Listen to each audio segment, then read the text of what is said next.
You need to have a vision. You need to know where you're trying to go.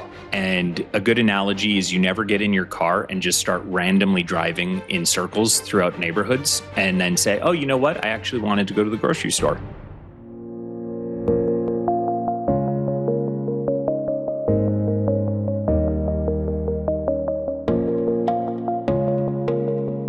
Peter, you and I have spoken many times about the importance of having a well-thought-out marketing plan or strategy. I don't know anyone who's spoken to more law firms and lawyers than you. Why do you think so many law firms do not have a well-thought-out marketing plan or strategy? Believe it or not, it's most commonly because they don't know how to do it. They don't know who to ask about it. They don't necessarily trust anyone to actually give them that insight without being pitched a product or having a price tag attached to it. They don't have the time.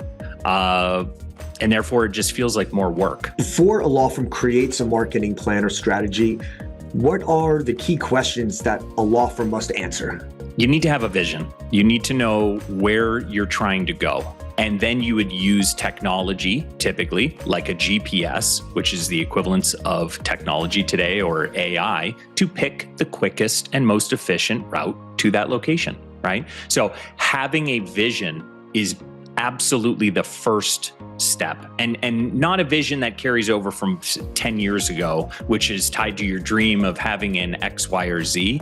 It's really having a vision currently where you actually took stock of what's happening in your landscape, what are you doing, what budget. And so really having that vision is a key factor. Another mistake that I see all the time is that a firm will see another firm have some success doing something unique, whatever that thing is. I see it all the time with social media. In fact, I see it all the time with TikTok. An older, more established firm will say, you know what? This young kid, he's 25 and he's blowing up on the internet and he's doing TikTok. Should I be doing TikTok? And I say, what's your vision, first of all? And do you have someone to do that? And where are we going with it? And does that fit your brand? And just because someone else is having success.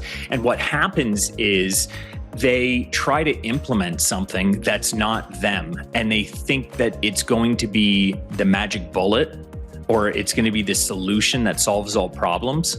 And it really doesn't work that way. Everything works intrinsically together. And so really what I then usually advise are SMART goals, which are SMART being an acronym for strategic, measured, achievable, relevant, and time-bound.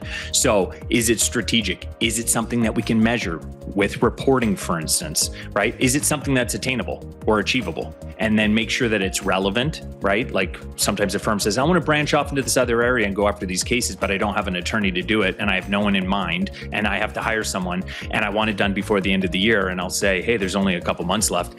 That is absolutely unrealistic. And then time-bound really adheres those goals to that realistic strategy of what can we realistically accomplish. And really what I love to see in a well thought out plan would be actionable items that are time-bound and given responsibility to who's going to own that initiative.